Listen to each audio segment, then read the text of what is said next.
Hello everyone, welcome to tech Sharmit. आज की session में हम गेट डायग्नोस्टिक का एक और सिनेरियो कवर करेंगे, जिसमें हम देखेंगे कि कैसे हम जो भी टेबल ने एरर कॉल्स किया है उसके सर्वर नेम को या फिर आप कहोगे कैटलॉग नेम को कैसे रिट्रीव कर सकते हैं। ठीक है। बहुत सी ऐसी कंडीशंस होती हैं प्रोजेक्ट के अंदर जहाँ पे हमें जहाँ जिस भी टेबल से कोई एरर जनरेट हुआ है या कोई इशू हुआ है उसका सर्वर नेम आइडेंटिफाई करना होता है। ठीक है। तो उस केस में हम कैसे यूज़ करेंगे उसको, और वो कैसे मतलब क्या क्या वैल्यूज़ वो रिटर्न कर सकता है वो समझने वाले हैं इस प्रोग्राम में। ठीक है।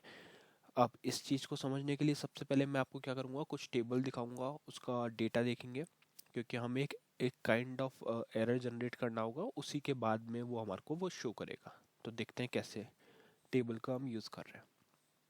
तो सेशन वी पे चलते हैं। यहाँ पे मैं लिखूंगा strSQL कमांड रन करने के लिए, और इधर मैं आपको एक क्वेरी रिट्रीव करके दिखाता हूँ जो मैं ऑलरेडी क्रिएट कर चुका हूँ। तो ये एक टेबल है स्टूडेंट्स टू नेम से, जिसमें पहला कॉलम है हमारे पास स्टूडेंट आईडी जो इंटीजर प्राइमरी की है। ठीक है। तो प्राइमरी की हमारी नीड थी इस बार, क्योंकि हमें एक एरर जनरेट करवाना है, तो प्राइमरी की में डुप्लीकेट एरर वाला हम इशू करने वाले हैं। ठीक है। सेकंड जो कॉलम है हमारे पास वो है स्टूडेंट नेम का वेर कैट 255। इसमें हम क्या करेंगे, स्टूडेंट का नेम स्टोर करेंगे। इसमें कोई भी की हमने सेट नहीं की, जस्ट नॉर्मल एक कॉलम में। ठीक है। तो ये टेबल हम किस लिए यूज़ करेंगे, एक एरर जनरेट करने के लिए। ये मैं ऑलरेडी क्वेरी रन कर चुका हूँ, तो अभी मैं डायरेक्टली आपको डेटा दिखाता हूँ कि इसमें मैंने क्या डेटा स्टोर किया हुआ है। Select star from Sharmit one, जो मेरे लाइब्रेरी का नेम है, स्लैश, और यहाँ पे आ जाएगा फाइल का नेम स्टूडेंट्स टू। इस फाइल में आप देखोगे 107 तक रिकॉर्ड एडेड है। ठीक है।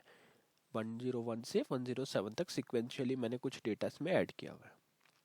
अब इस एरर को जनरेट करने के लिए हम क्या करेंगे, इसमें एक रिकॉर्ड ऐड करेंगे। तो रिकॉर्ड ऐड करने के लिए क्या करना पड़ेगा, इंसर्ट इनटू, और F4 मैंने किया। यहाँ पे हम फाइल का नेम देंगे स्टूडेंट्स टू। ठीक है, एंटर। और इधर यहाँ पे जैसे 107 हमने देखा था कि पहले से रिकॉर्ड था, तो फिर से 107 देंगे, 107 नेम। ठीक है। तो इससे क्या होगा, हम वही रिकॉर्ड इंसर्ट कर रहे हैं जिसकी की पहले से इंसर्टेड है, मतलब स्टूडेंट आईडी 107 पहले से एग्जिस्ट करता है। तो यहाँ पे अगर मैं एंटर हिट करूँगा तो हमारे को एक एरर मैसेज मिलेगा, डुप्लीकेट की वैल्यू स्पेसिफाइड। तो इसका मतलब है कि जो हमारा पर्पस था वो हमने अचीव कर लिया।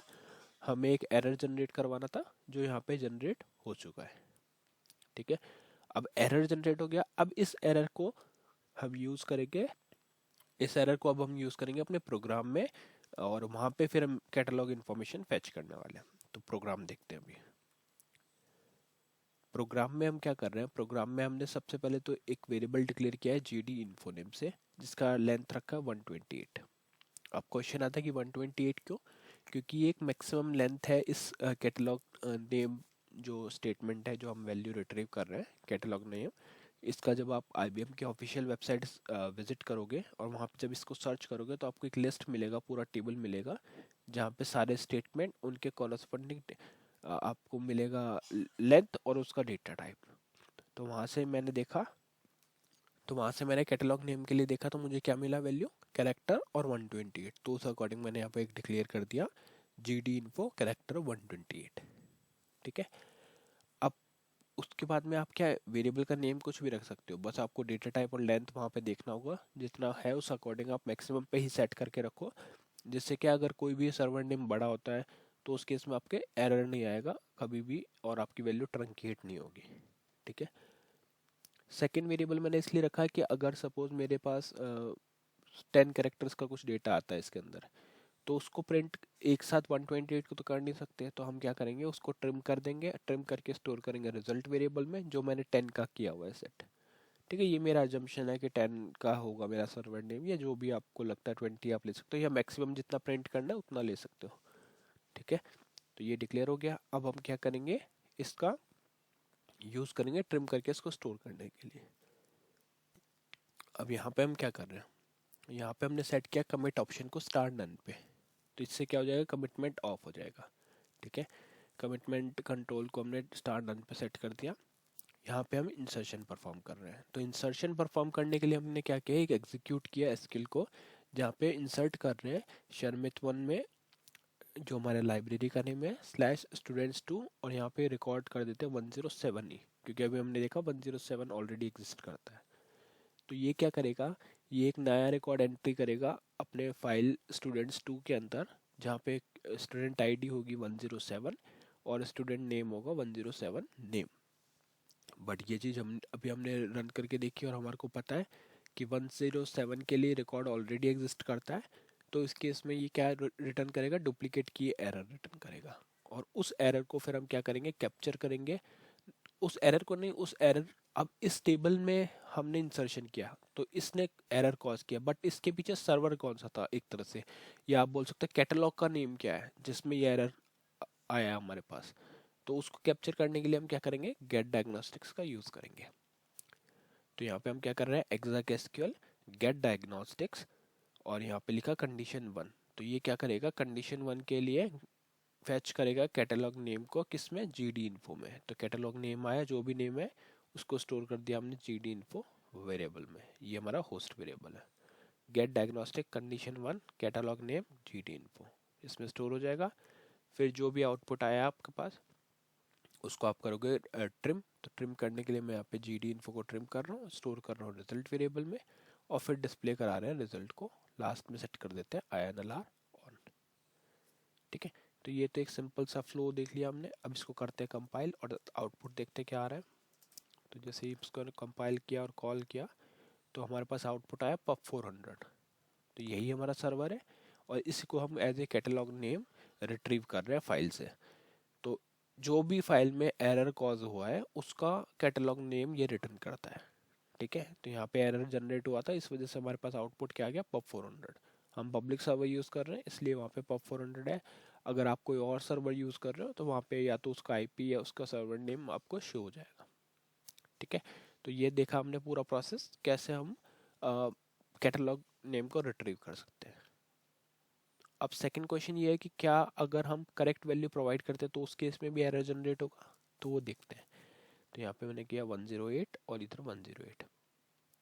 फाइल में देख लेते हैं, 108 का रिकॉर्ड पहले से नहीं होना चाहिए, जो नहीं है 107 तक के रिकॉर्ड हमारे पास अवेलेबल है। तो हम क्या करेंगे, अब इसको 108 कर दिया, सिंपली प्रोग्राम को कंपाइल करेंगे, बाकी सब सेम रहेगा, और कॉल किया। तो कॉल करने पे पहली वैल्यू क्या प्रिंट है इसमें, ब्लैंक। बट सर्वर नेम तो है अभी भी, पर इस बार कुछ एरर जनरेट नहीं हुआ। और गेट डायग्नोस्टिक्स क्या करता है, प्रीवियस स्टेटमेंट ने जो भी एरर जनरेट किया है, मतलब गेट डायग्नोस्टिक्स तो क्या करता है, प्रीवियस स्टेटमेंट की इंफॉर्मेशन रिटर्न करता है। और जो हम वैल्यू रिट्रीव कर रहे हैं वो है कैटलॉग नेम। कैटलॉग नेम तभी रिटर्न होगा जब आपके क्वेरी में कोई इशू है, और उस इशू, जैसे आपने यहाँ पे स्टूडेंट 2 में कुछ डेटा इंसर्ट किया, अगर वहाँ पे कोई एरर जनरेट होगा तो उस केस में गेट डायग्नोस्टिक्स क्या करेगा, उसका कैटलॉग नेम या सर्वर नेम को फेच करके लाएगा और उसको यहाँ पे स्टोर कर देगा।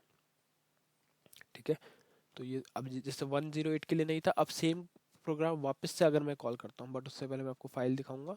रिकॉर्ड इंसर्ट हो चुका है, ये देखो 108 नेम इंसर्टेड। ठीक है, रिकॉर्ड तो इंसर्ट हो गया, बट अगर सेम प्रोग्राम में फिर से कॉल करता हूँ तो अभी वो फिर से वही एरर देगा, जो कैटलॉग नेम शो हो रहा है pub400।